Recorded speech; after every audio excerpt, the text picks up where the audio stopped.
네, 여러분들은 어린 시절을 어디에서 보내셨습니까?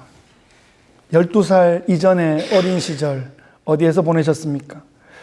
어머니께 들은 이야기로는 저는 4살 이전에 20번 이사를 했다고 하십니다. 저는 잘 기억이 나진 않습니다. 4살 이후부터 그나마 기억이 나는데 4살부터 12살까지 6번의 이사를 했고 초등학교를 3군데 다녔던 기억이 있습니다. 이 자리에 계신 어르신들은 워낙 변화무쌍한 그런 우리나라의 복잡한 역사를 지내오셨을 것 같습니다. 이북에서 태어나셔서 이남으로 오신 분도 계시고, 이남에서 태어나셨어도 삶이 너무나 힘들어서 일본으로 또 만주로 또 연변으로 이렇게 가시기도 하고, 그 한반도를 떠나셨다가 해방 이후에 다시 돌아오시기도 하고, 또 생각처럼 안 돼서 돌아오지 못하시기도 하고, 그곳에 교포로 사시기도 하고 그렇습니다. 저희 할아버지도 고향에 먹을 것이 없어서인지 일본에 일하러 가셨었습니다. 거기에서 큰아버지 고모가 태어나시고, 제 아버지는 해방 후에 고향으로 돌아오셔서 태어나셨습니다. 중국하고 열린 지 얼마 안 됐을 때 인천에서 배를 타고 중국으로 들어갔어요. 중국 단기 선교 한 달 동안 갔었는데, 그때 3팀으로 나눠져서 연변팀, 북경팀, 하얼빈팀 이렇게 3팀으로 나눠졌는데, 연변에서 이제 3팀이 흩어졌습니다. 저는 하얼빈으로 갔어요. 하얼빈으로 가서 만난 그 어르신들, 할머니들이 전부 다 경상도 출신이라는 걸 알았습니다. 경상도에 먹을 게 없어가지고 연변에 가면 먹을 게 있다. 그래서 연변으로 갔더니 이북 분들이 올라오셔서 자리를 잡으시고, 너는 위로 올라가라우. 그래서 계속 올라가다 보니까 그 흥룡강성 하얼빈까지 올라가신 거예요. 거기 가니까 전부 다 고향이 상주고 경주고 영천이고 막 할머니들이 그래요. 그러면서 고향 사람 왔다고 손을 잡으시고 얼마나 그렇게 하셨는지 할머니들이 기억납니다. 격동기를 지냈던 그 한민족의 아픈 역사가 있습니다. 그 역사들이 좀 치유되고 복음으로 회복되고 다시 하나 될 수 있는 그 날들을 위해서 우리가 기도하고 함께 준비하면 좋겠습니다. 예수님의 어린 시절은 어땠을까요? 성경에는 예수님의 어린 시절의 유일한 기록을 누가가 남겨주고 있습니다. 예수님께서 태어나셨던 곳은 베들레헴이고, 예수님 기억하시지 못할 그 어린 기간에 우리가 애굽으로 피신했다가 다시 돌아왔던 상황을 알고 있죠. 그리고 아켈라오가 유대를 통치하는 바람에 다시 나사렛으로 가셔서 그곳에서 공생애를 시작하기 전까지 30년 동안 지내셨습니다.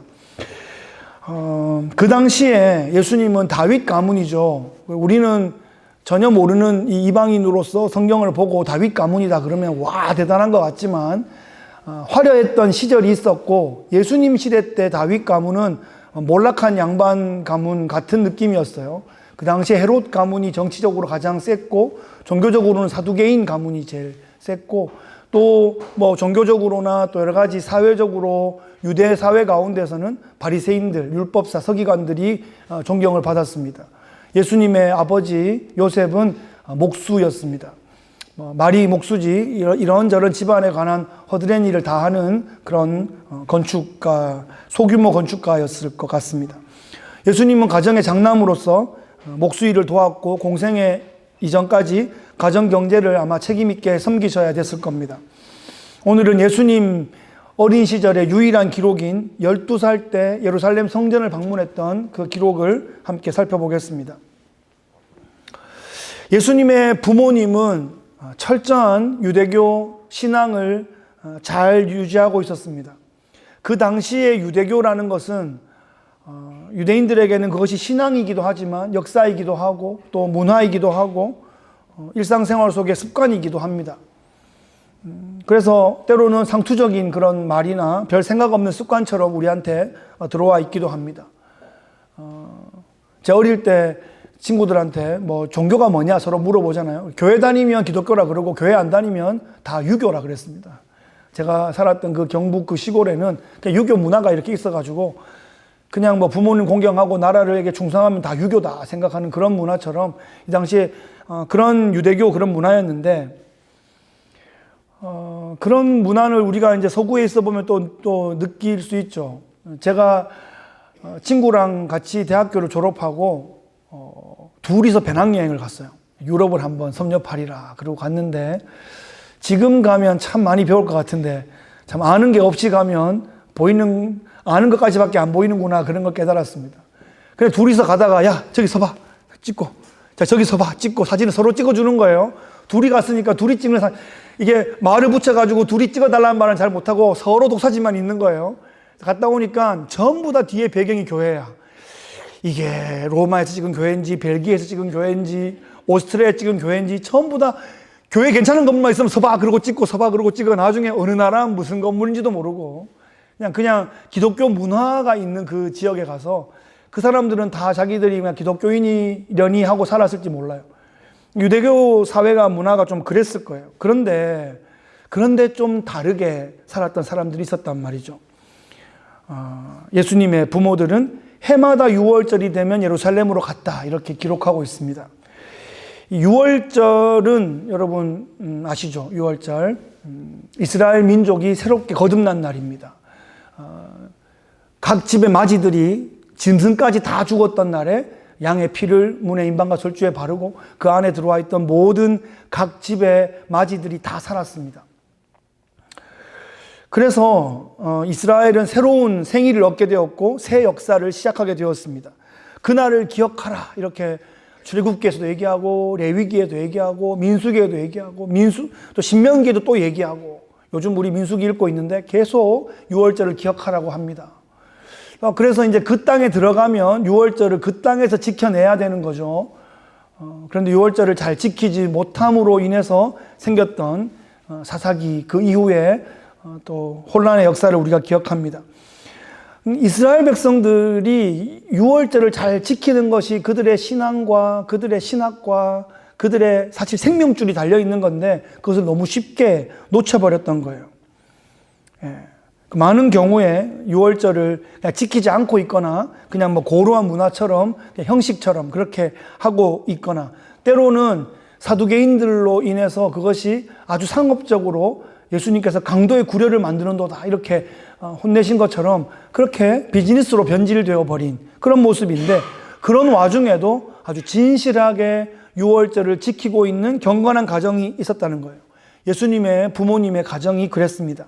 해마다 일주일 이상 걸어서 왕복해야 되는 그 길, 또 유대 산지를 통과해야 되고 또 대개는 사마리아 땅을 통과하지 않고 돌아갔기 때문에 요단강을 건너가서 베레아를 지나서 다시 요단강을 건너가서 유대 산지를 넘어서 가야 되는 그 길을 애도 또 어른도 여성도 함께 그 길을 갔던 그런 만만치 않은 유월절의 여정을 지켜내고 있었습니다. 먼 길이기도 하고 또 위험하기도 해서 대개는 마을 공동체가 함께 올라가는 길입니다. 성전에 가서 예물도 드리고 또 절기의 식사도 하고 함께 유월절의 역사와 유래도 배우고 구원의 하나님을 기억하는 소중한 그런 시간들을 가졌을 겁니다. 온 가족이 함께 예루살렘을 방문하는 길은 많은 시간과 에너지와 재정을 필요로 했을 겁니다. 가서 숙박도 해야 되고 가서 예물도 드려야 되고 그죠?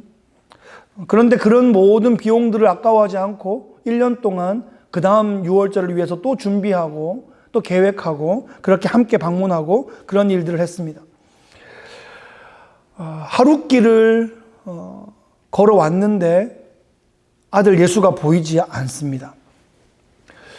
그런데 이제 생각해 보세요. 이게 뭐 5인 가족, 6인 가족 우리 아들만 하고 가면은 놓칠 리가 없는데 한 마을이 함께 갔단 말이에요. 그러면 애가 안 보이면 그 집에 있으려니 사촌하고 있으려니 친구하고 있으려니 하고 생각하고 하루를 간 거예요. 하루를 가서 잘 때가 됐는데 우리 애만 안 보이는 겁니다. 어떻게 하죠? 얼마나 정말 가슴이 철렁하지 않겠습니까? 그리고 뭐 밤에 갈 수는 없으니까 또 자고 일어나서 그 다음날 출발합니다. 오늘 본문에 보면 올라가면서 찾으면서 올라갑니다. 어디 뭐 끼었나 어디 다라매였나 그 걸으면서 다시 도착하니까 이틀째 밤이죠. 하루길 걸어왔으니까 이틀째 밤. 예루살렘에서 자고 그 다음 일어나니까 3일째 밤. 3일째 되어서 또 예루살렘 구석구석을 찾으면서 예루살렘 성전까지 갔습니다. 갔더니 랍비들 사이에 앉아가지고 서로 율법을 토론하고 있는 거예요. 율법을 듣기도 하고 또 말하기도 하고 함께 율법을 나누고 있는 그런 모습을 보았습니다. 이야, 참 얼마나 놀라운 장면입니까? 사실 당대에 랍비라고 하면 지금도 유대 사회는 랍비가 굉장히 존경을 받습니다. 존경을 받는 게 그냥 정신적으로만 존경받는 게 아니라 아주 재정적으로도 아주 큰 존경을 받습니다. 스탠포드 대학교의 로스쿨의 어떤 교수가 법학 어떤 큰 컨퍼런스를 하면서 설명을 쫙 해나가는데 강의가 너무 멋있어요. 그래서 야, 당신은 어떻게 이렇게 법을 정말 이렇게 멋있게 잘 가르쳐주고 잘 설명하냐고, 당신이 학식에 탐복했다면서 누가 와서 막 얘기하니까 그분이 이건 내가 겸손해서 하는 말이 아니라 진짜 어릴 때 그분 유대인이었는데 랍비가 되고 싶었는데 실력이 부족해서 로스쿨을 갔노라고 그렇게 말했습니다. 그만큼 유대 사회에서 랍비는 존경을 받고 그런 유대 사회에 잘 나가는 사람들도 랍비 앞에 자기 아들을 맡기고 많은 서포트를 하고 그렇게 하는 사람들입니다. 이 당시도 랍비들은 아주 지혜자들인데 그 랍비들과 12살 소년 예수님이 마음껏 이렇게 율법으로 대화를 나누셨다는 겁니다. 이것을 직접 본 사람이 있을 거고요. 그 목격자를 누가가 인터뷰해서 이 장면을, 이 한 줄을 사실적으로 기록했다고 믿습니다. 오늘 이 사건을 통해서 이 12살 예수님이 예루살렘 성전에서 랍비와 토론했던 이 사건을 통해서 예수님의 유년 시절의 모습을 두 가지 정도로 한번 정리해 보겠습니다. 첫째는 예수님은 평소에 율법을 잘 배우셨다. 이렇게 그렇게 정리해 볼 수 있겠습니다. 소년 예수가 랍비들과 진지한 대화를 나누십니다. 이것은 쉬운 일이거나 당연한 일이 아닙니다. 동서고금을 막론하고 어린아이들이 어려운 내용을 오랫동안 진지하게 듣고 배우는 것은 그렇게 쉽지 않습니다. 소년 예수는 어렸을 때부터 가정에서 율법을 진지하게 잘 배웠을 것입니다. 회당에서 정기적으로 어린이 율법 학교에 가서 또 회당에서도 율법을 잘 배웠을 것입니다. 그리고 스스로도 율법에 관심이 있었을 것이에요. 관심이 있으니까 이 율법에 대해서 듣기도 하고 또 묻기도 하고 함께 말하기도 하면서 며칠이 가는 줄 모르고 토론을 하고 있었을 겁니다. 여러분, 좋아하는 사람이 생기면, 좋아하는 어떤 주제가 생기면 그것에 대해서 더 알고 싶습니다. 궁금해합니다. 그래서 물어보고 들어보고 알아보고 더 함께 있고 싶어하고 그러면서 계속 성장하는 것입니다. 요즘은 인터넷에 구글이나 네이버나 그런 유튜브에 수많은 정보와 영상들이 있기 때문에 조금만 관심을 가지면 내가 궁금해하는 것들에 대해서 어느 정도의 식견들을 갖출 수 있습니다. 그렇게 계속 궁금해하다 보면 그 분야의 전문가가 되는 것입니다. 그 분야의 박사다 그러면 그 분야를 다 아는 사람이 아니라 그 분야에 관해서 궁금해하는 사람이에요. 제일 궁금해하고 제일 물어보면 모르는 게 너무 많대. 그런데 비전문가들은 자기가 뭘 모르는지도 모르는 거고 전문가는 자기가 모르는 게 너무 많다고 생각하고 계속 궁금해하는 사람들이 그 분야의 박사라고 타이틀을 주는 것입니다. 예수님은 율법에 대해서 궁금해하셨어요. 또 물어보시고 함께 들으시고 나누시고 그런 일을 했습니다. 마지못해 수동적으로 율법을 들어서는 이런 모습이 잘 나오지 않습니다. 오늘 제가 묵상에 읽었던 것처럼 여호와의 율법을 즐거워하여 그 율법을 주야로 묵상하는 복 있는 사람, 복 있는 아이이기 때문에 그 말씀을 진지하게 사모하고 말씀을 나누고 있는 그런 모습입니다. 시편 1편의 복 있는 사람의 모습은 다윗의 모습이고 그 모습이 모세의 모습이고 궁극적으로 예수님의 모습이고 또 우리의 모습이어야 한다 하는 거죠.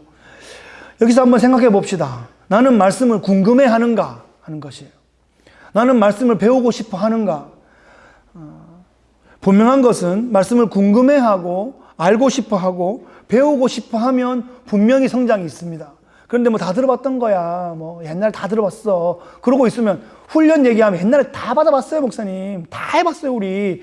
근데 막상 물어보면 이 실력이 다 드러날 수 있어요. 그러니까 혹시 훈련을 받으셨더라도 더 받으려고 하고 알려고 하면 그것이 더 채워지고 풍성해질 수 있는데 그것을 다 안다고 생각하는 것이 오히려 성장을 멈추게 할 수 있습니다. 게으르면 하나님도 어떻게 할 수 없는 것 같아요. 부지런하면 성장할 수 있습니다, 분명히. 그래서 베드로의 장점은 그런 거예요. 좀 좌충우돌했지만 열정이 있었고 부지런했기 때문에 그는 처음에 복음서의 베드로는 좌충우돌했지만 또 사도행전의 베드로는 많은 역사가 벌어졌고 서신서를 쓰고 있는 베드로는 매우 성숙해 있는 모습을 우리가 볼 수 있습니다. 그래서 저는 베드로를 보면서 많은 소망을 갖습니다. 이렇게 베드로는 성장한다.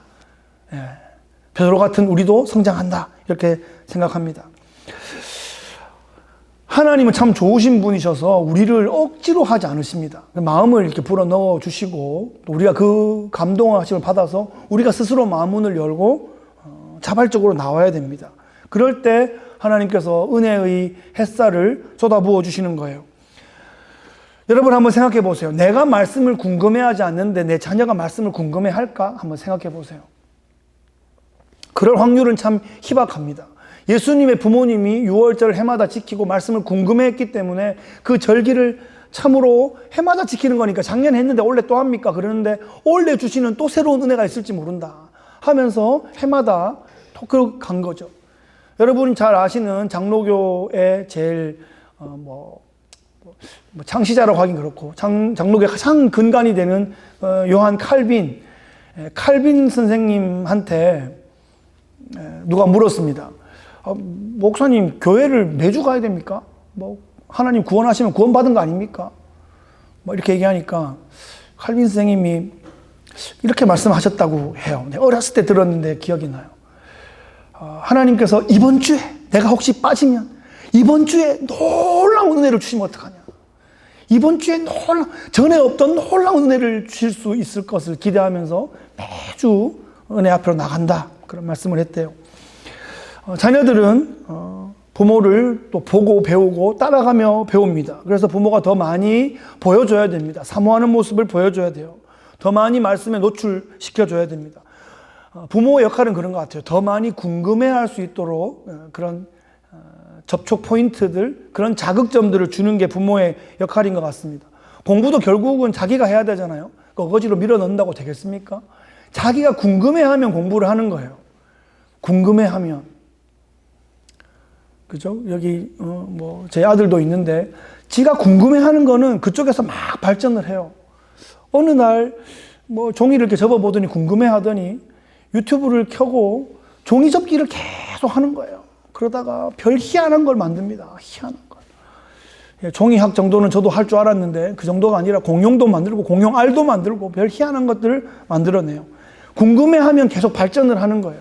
말씀에 좀 궁금해하자는 거죠. 그러면 더 발전을 해요. 여러분 앞으로 더 이상 알지 않아도 될 만큼 여러분 충분하십니까? 주님 앞에 서는 날까지 계속 깊어질 수 있다니까요. 네. 제가 아들들을 데리고 제가 직접 못 가르쳐 주는 거는 이제 보여주는 거죠. 그래서 제가 2번 가봤던 곳이 있는데 참 잘했다. 지금도 참 잘했다 생각하는 것이 저기 오하이오 신시내티에 있는 크리에이션 뮤지엄이에요. 창조과학 박물관. 거기 2번 데려가고 그리고 그 옆에 45분 거리에 노아 방주가 있습니다. 거기에 데려가고 그래서 그냥 마음껏 몇 시간 동안 보여줬거든요. 그걸 어릴 때 보고 사실은 그거 보기 전날 시카고의 그 큰 자연사 박물관을 보고 왔는데 그거에 비해서 100분의 1밖에 안 되는 그 작은 곳인데도 거기서 아빠 이게 진짜 같네요. 이게 정말이네요. 라고 말하고 어떤 규모에 휩쓸리는 것이 아니라 진리가 무엇인가를 아들이 찾아가고 그거를 앞으로 공부하고 연구해보고 싶다. 이제 그런 마음들을 그 어린 10살 애들이 품는 거죠. 그래서 그렇게 자극을 해주는 거예요. 12살 예수님이 예수님 하나님 아들이니까 당연히 말씀 궁금해 하시겠지. 우리가 그렇게 접근하면 안 되고 100% 사람이기도 했기 때문에 집에서 부모님이 율법을 가르쳐주고 보여주고 궁금해하고 또 절기마다 성전에 가는 이런 것을 통해서 예수님을 말씀으로 끌어줬다 하는 것입니다. 둘째로는 예수님이 성전에 있기를 즐겨 하셨습니다. 예수님의 부모 요셉과 마리아가 예수님을 놓친 지 3일째 되는 날에 예루살렘 성전에서 랍비들과 토론하고 있는 예수님을 만났습니다. 부모가 묻습니다. 아이야, 어찌하여 우리에게 이렇게 하였느냐? 보라, 네 아버지와 내가 근심하여 너를 찾았노라. 그때 예수님께서 의미심장하게 말씀하십니다. 내가 내 아버지 집에 있어야 될 줄을 알지 못하셨나이까. 여기서 있어야 된다라는 말은 데이라고 하는 헬라어 말인데, 성경을 잘 보다 보면 뭐뭐 해야 된다, 마땅히 그러해야 된다라는 표현이 되게 많이 나와요. 그래서 하나님의 필연이에요. 마땅히 그러해야 한다는 것이죠. 하나님의 뜻, 하나님의 계획, 하나님의 비전, 하나님의 주권과 섭리, 그런 것이 그런 것 가운데 마땅히 그렇게 되어야 한다라는 의미예요. 예수님은 지금 성전을 아버지의 집으로 느끼고 있습니다. 그래서 자신이 마땅히 성전 안에 있어야 한다라고 선포하고 있는 것이에요. 사실 신학적으로 보면 예수님의 몸이 성전이고 예수님이 십자가에서 처형되신 죄목도 성전 모독죄였어요. 이 성전을 3일 만에 성전을 헐어라, 내가 사흘 만에 일으키리라, 그 말 했다고. 그 말은 오히려 잘 보면 예수님이 자기 몸을 성전으로 그렇게 선포하신 거다, 그렇게 이해할 수 있습니다. 예수님이 특별하신 분이다라는 것을 부모들이 알면서도 깜빡깜빡 하는 것 같아요.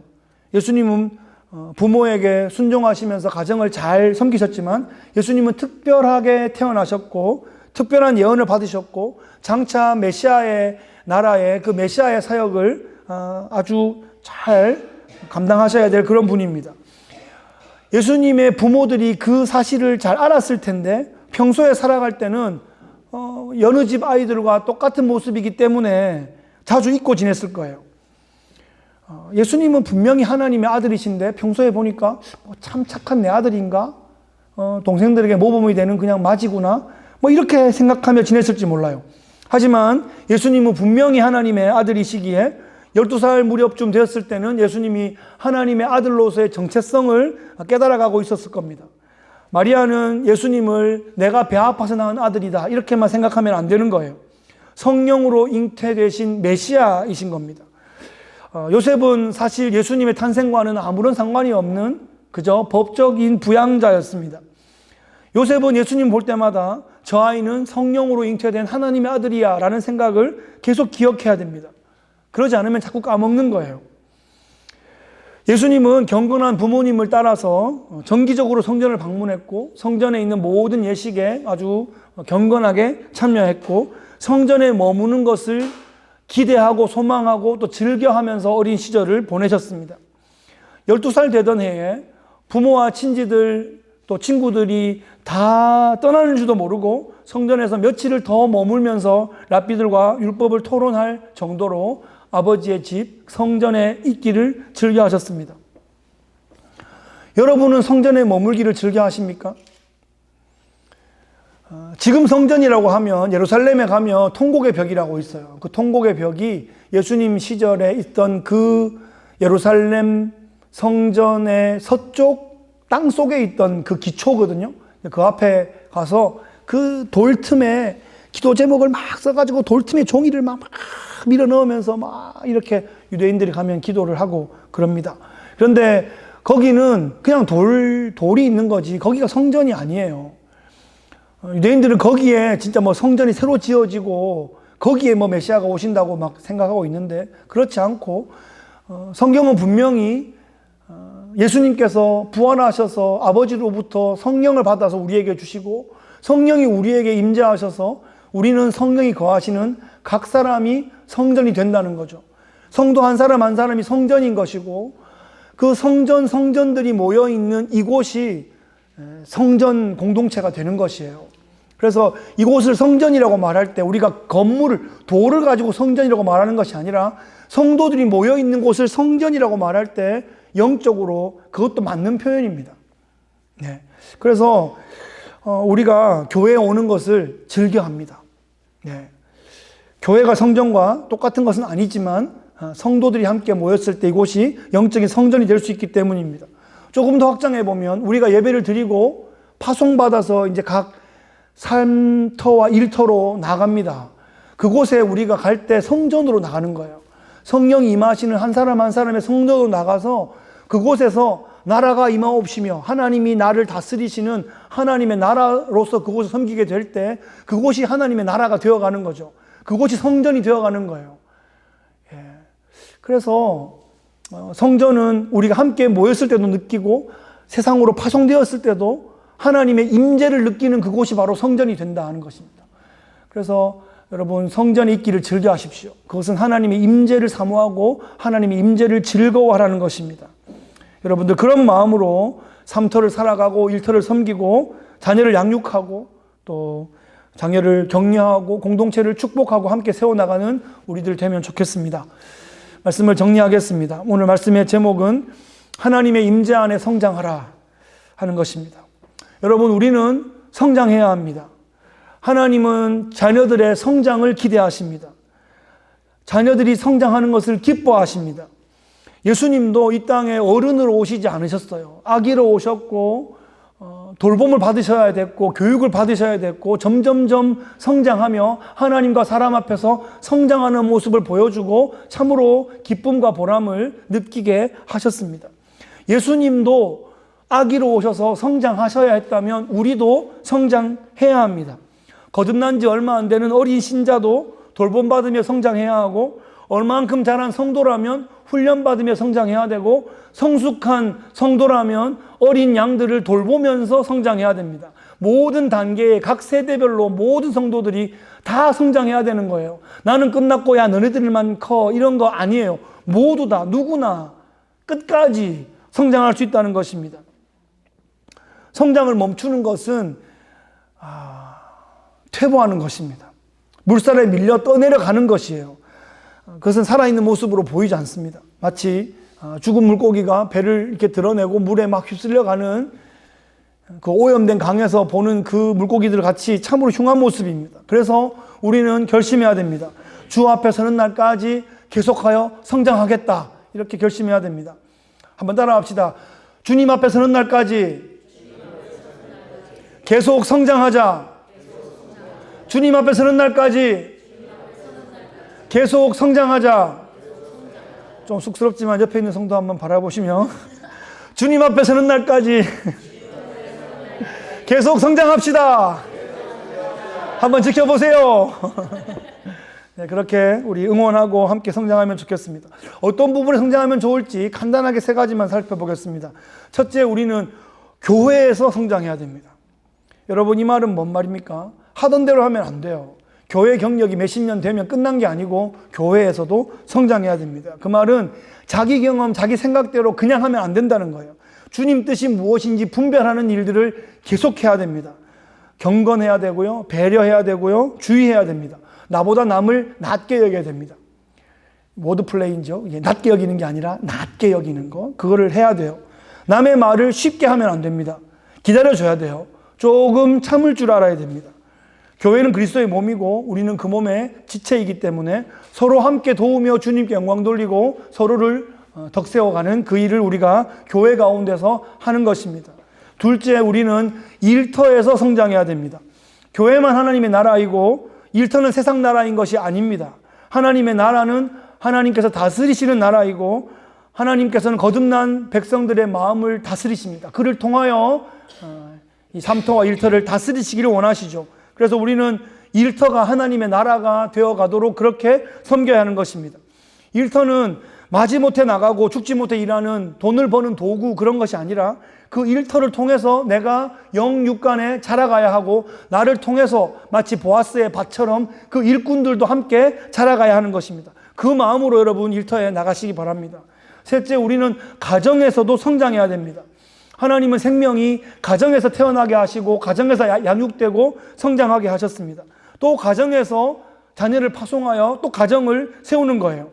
우리는 가정에서 아기부터 청년과 장년까지를 다 경험하고 있습니다. 그렇게 가정은 아브라함의 가정, 이삭의 가정, 야곱의 가정이 3대가 이어져 가며 그렇게 족속을 함께 크게 이루어가는 거죠. 우리는 축복받으며 자라고 또 축복하면서 어른이 되어가는 것입니다. 가정은 그래서 아기만 자라는 곳이 아니라 어른은 어른대로 자라고 청년은 청년대로 자라고 아이는 아이대로 자라는 곳이 되어야 합니다. 모든 세대가 함께 성장하는 복된 가정 되시기를 축복합니다. 우리 인생 가운데 여러분 템파에 있는 기간 동안 성장하시기를 바랍니다. 우리가 함께 교회 생활하는 동안 성장하시기를 바랍니다. 저와 여러분이 함께 신앙생활하는 이 복된 기간 가운데 하나님과 사람 앞에 우리 모두 함께 성장하는 복된 기간 되시기를 예수 그리스도의 귀하신 이름으로 축복합니다. 아멘. 합심으로. 참 좋으신 우리 하나님 아버지 감사합니다. 12살 소년 예수님의 모습을 우리가 바라보며 예수님이 가정에서 성장하시고 또 회당에서 성장하시고 성전에서 성장하시고 또 앞으로 일터에서도 성장하시고 모든 상황 가운데 성장하셨던 것을 우리가 기억합니다. 하나님, 우리도 그렇게 교회에서 성장하고 일터에서 성장하고 또 우리가 함께하는 모든 자리에서 성장할 수 있는 저희들 되게 하여 주옵소서. 말씀을 사모하게 하시고 예배를 사모하게 하시고 영혼들을 사랑하게 하시고 함께 성장 성숙하여 그리스도에게까지 이르러 정말 멋지게 성숙해가는 우리 공동체 되게 하여 주옵소서. 이 시대와 영혼들과 역사를 섬기고 또 전환시키고 역전시키는 그런 하나님 나라 주역들 될 수 있도록 우리와 동행하여 주옵소서. 감사와 영광을 주께 올려드리며 예수 그리스도의 귀하신 이름으로 기도하옵나이다. 아멘. And he walks with me, and he talks with me, and he tells me I am his own, and the joy we share as we tarry there, none other has ever known.